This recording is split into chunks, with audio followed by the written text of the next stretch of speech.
오래된 세이지는 한때 나에게 간단하지만 강력한 문구를 공유했습니다. 그에 따르면 격렬한 토론의 한가운데서 발음했을 때 그녀는 패배했기 때문에 다른 침묵을 만드는 선물이 아니라 이전에 보지 못한 것을 본다는 선물이 있습니다. 거기에서 논쟁을 계속하면 의미가 떨어집니다. 이것은 교활하거나 조작의 문제가 아니라 논리적인 주장을 초월하는 진정한 지혜의 문제입니다. 사람들은 종종 자신을 듣지 않기 때문에 논쟁합니다. 각각은 대화가 전장이 되었다는 확신으로 자신의 관점을 방어합니다.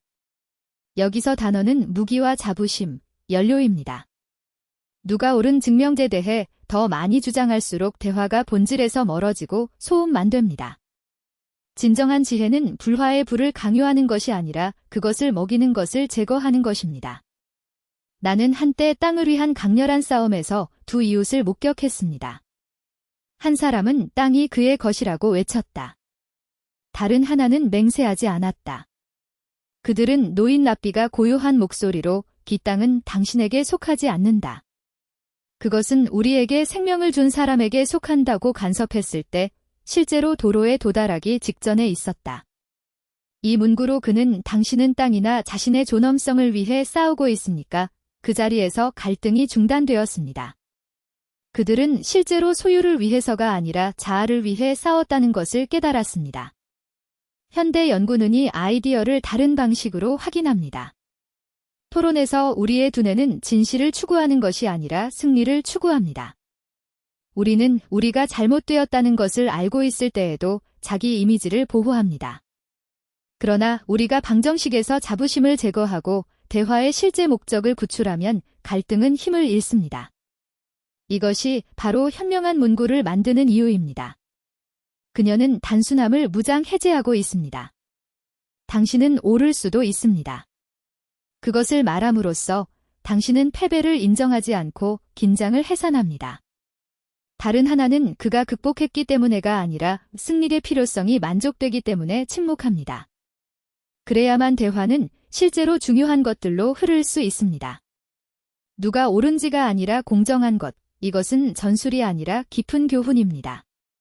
결국 진실로 이어지는 경우는 거의 없습니다. 그것은 침묵과 의지가 있는 곳에서 태어났습니다. 밀레니얼 전통은 말하는 방법을 아는 사람보다 더 현명할 것이라고 가르칩니다. 이 문구를 처음 들었을 때 나는 그것이 약점의 어조를 가지고 있다고 생각했습니다. 다른 사람에게 당신이 옳을 수 있습니다라는 것은 무엇을 의미합니까? 포기하는 것과 같지 않습니까? 그러나 노인은 미소를 지으며 대답했다. 나중에 나는 동료와의 치열한 토론에서 나 자신을 발견했다. 각각은 자신의 입장을 주장하고 목소리가 들렸으며 말이 더 어려워졌습니다.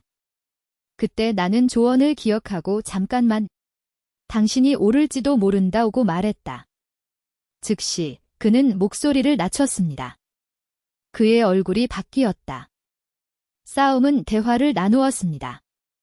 함께 우리는 둘 다에 대한 해결책을 찾았습니다. 그런 다음 나는 진정한 지혜가 승리가 아니라 존중을 보존하고 사물의 본질에 도달하는 것임을 이해했습니다. 토론을 항상 극복하는 것은 현명한 것이 아니라 아마도 그들을 피하는 것이 현명하지 않다고 말하는 속담이 있다. 진정한 힘은 그 이유를 부과하는 것이 아니라 자아의 무게의 대화를 자유롭게 하는 것입니다. 현재 연구에 따르면 위협을 느낄 때 뇌는 방어 모드로 들어갑니다. 우리는 사실을 듣지 않았고 공격만 보러 왔습니다. 그러나 위협이 중화되면 마음이 열립니다. 그래야만 주제를 명확하게 처리할 수 있습니다. 나는 우리 지역 사회의 또 다른 사례를 기억합니다. 두 남자는 누가 의식을 이끌 권리가 있는지에 대해 논쟁했습니다. 각각은 그가 더 합당하다고 생각했고 경쟁은 그룹을 나누겠다고 위협했다. 그때 장로가 개입할 때 당신은 옳을 수도 있지만 스스로에게 물어보십시오. 무엇을 더 원하고 옳거나 유용한가? 이 단어들은 모든 것을 바꾸었습니다. 그들은 자존심이 공통의 목적 이상의 가치가 없다는 것을 깨달았습니다. 당신이 옳을 수 있습니다. 라는 표현은 굴욕 없이 무장 해제하기 때문에 작동합니다. 방해는 아니지만 침묵의 여지와 새로운 의미를 만듭니다. 때때로 우리는 논쟁이 우리에게 힘을 준다고 생각합니다. 우리는 요점을 증명함으로써 에너지의 충동을 느낍니다. 그러나 실제로 갈등은 우리의 에너지를 소비하고 시간을 훔치고 관계를 침식합니다. 결국 이겼던 사람들에게도 피곤함과 분노만 있습니다. 나는 시장, 집에서 가족과 함께 모든 것을 주장한 남자를 만났다. 나는 항상 마지막 단어가 필요했습니다. 시간이 지남에 따라 사람들은 그것을 피하기 위해 왔습니다. 아무도 엘그와 함께 살고 싶지 않았습니다. 그는 자신을 보고 있습니다. 나는 그것이 항상 옳았다고 생각했지만 고립되었습니다. 당신의 이야기는 이기는 토론이 인생에서 이기는 것과 같지 않다는 것을 증명합니다. 할아버지는 반대 방향으로 행동했습니다. 거의 토론에 참여하지 않았습니다. 대화가 따뜻해지면 그는 당신이 옳을 수도 있습니다. 라고 말할 것입니다. 그래서 그것은 존중되었습니다. 그들은 그와 대화할 수 있다는 것을 알았고 들었습니다. 그리고 가장 호기심이 많은 것, 그의 말은 부가 없이 말하면서 진실로 가장 많이 반영된 사람들이었습니다.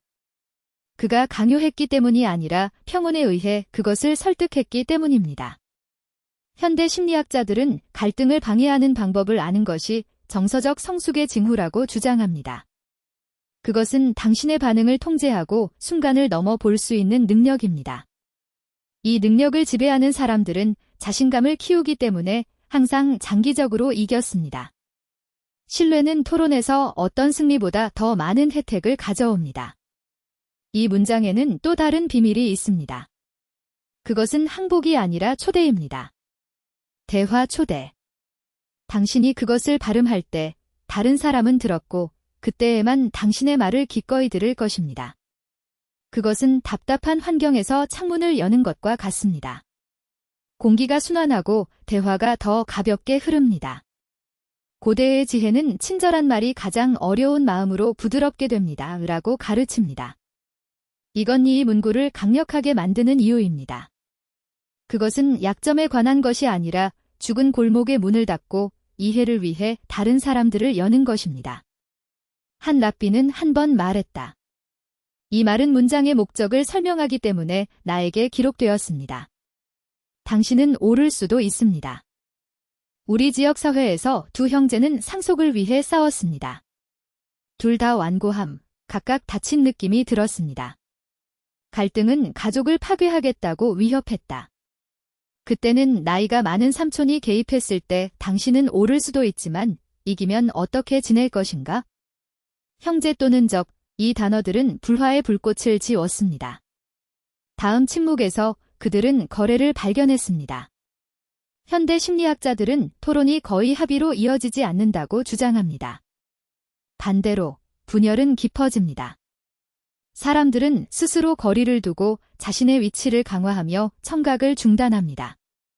그러나 긴장이 완화되면 실제 대화의 공간이 발생합니다. 따라서 언제 멈출지 아는 것이 매우 중요합니다. 아버지는 모든 진실이 입증될 필요는 없다고 가르쳐 주셨습니다. 소음이 멈출 때 진정한 진실은 스스로를 드러냅니다. 그는 이 원칙을 적용했다. 대화가 긴장된 경우 침착하게 당신은 옳을 수도 있다고 말했다. 그리고 놀랍게도 이 순간 이후 사람들이 자신의 의견을 소중히 여기기 시작했습니다. 이 문구는 침략이 아니라 존중하기 때문에 작동합니다. 그리고 가장 정확한 주장보다 더 무장 해제를 존중합니다. 누군가가 가치가 있다고 느끼면 불일치에도 불구하고 그는 당신이 해야 할 말을 들을 수 있습니다. 오래된 최대 값은 평화는 토론보다 더 가치가 있으며 적을 생성하고 동맹국을 창조하기 때문에 라고 가르칩니다. 그리고 종종 싱글 동맹국은 10번 이상의 승리의 가치가 있습니다. 당신이 옳을 수 있다 라는 표현은 갈등을 끝낼 뿐만 아니라 새로운 시작을 시작합니다. 그녀는 진실이 더 크거나 더 교활한 사람이 아니라 기꺼이 듣는 사람이라는 것을 상기시켜줍니다. 나는 한때 현명한 랍비에게 물었다. 만약 내가 말하면 내가 약한다고 생각하지 않겠습니까? 그는 약한 것은 실제로 중요한 것을 보존하기 위해 자아를 통제할 수 없는 사람입니다. 라고 대답했습니다. 진정한 힘은 다른 사람을 마스터하는 것이 아니라 자신을 마스터하는 데 있습니다. 고대 지혜는 포트는 그의 진노를 통제하는 사람이다. 토론을 방해할 수 있다면 그것은 당신의 감정을 지배하기 때문입니다. 그리고 그것은 가장 큰 미덕입니다. 오늘날 우리는 이 감성지능을 어떤 졸업장보다 더 귀중한 기술이라고 부릅니다. 왜냐하면 관계를 구축하고 비즈니스를 마감하며 자신감을 창출하기 때문입니다. 사람들은 쓸모없는 전투에 에너지를 쓰지 않는 사람들에게 매료됩니다. 우리의 전통은 항상 그것을 분명히 밝혔습니다. 진실을 논의하는 것은 고귀하고 자부심에 대한 논의는 파괴적입니다. 당신이 과시하기만 한다고 주장한다면 시간과 존중을 낭비하십시오. 그러나 당신이 진실을 추구한다면 당신은 말의 소음이 아니라 침묵으로만 찾을 수 있습니다. 나는 이 간단한 문구가 결혼식을 구하는 것을 보았다. 한 부부는 원한으로 가득 찬 비명을 질렀다. 갑자기 긴장이 증발했습니다.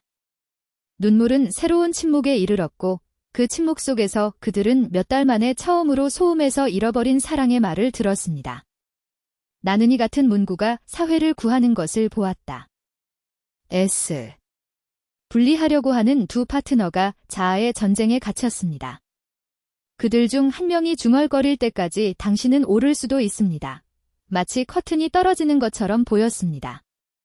갑자기 그들은 더 이상 적대가 아니라 다시 동맹국이었습니다. 이 문장은 핵심입니다. 그것은 자부심이나 비명이 없는 곳, 계속 움직일 수 있는 곳으로 문을 열어줍니다. 기억하십시오. 토론은 당신을 더 풍부하고 현명하거나 행복하게 만들지 않습니다. 그녀는 단지 그녀의 에너지를 훔칩니다. 이미 이 문구 당신은 오를 수 있습니다. 당신은 자아를 위해 싸우는 것을 멈추고 실제 무언가를 만들기 시작하기 때문에 힘을 얻습니다. 이것은 거짓말을 받아들이는 것을 의미하지 않습니다. 그것은 허용 위의 평화를 선택하는 것을 의미합니다. 당신은 다르게 생각할 권리를 유지하지만 갈등에서 독을 제거합니다.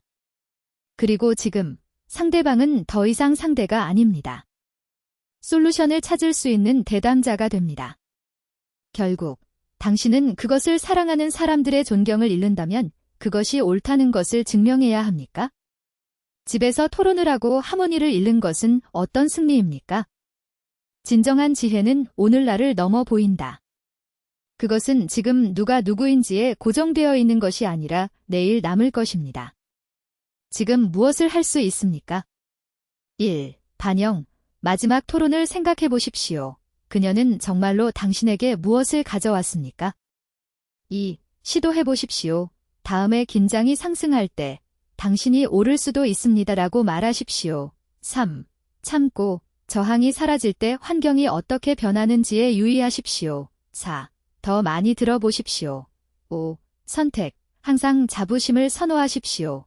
밀레니얼 지혜는 형제를 잃는 것보다 토론을 잃는 것이 낫다고 가르칩니다. 세상은 여유가 있어야 합니다. 동맹국. 이것들은 희귀한 보물이며 신중하게 유지해야 합니다. 당신은 약하지 않습니다. 그는 단지 훈련과 목적의 힘을 잊어버렸습니다. 복구하십시오. 여기서 우리는 소음을 침묵시키고 존중을 회복시키는 단어를 찾는 법을 배웁니다.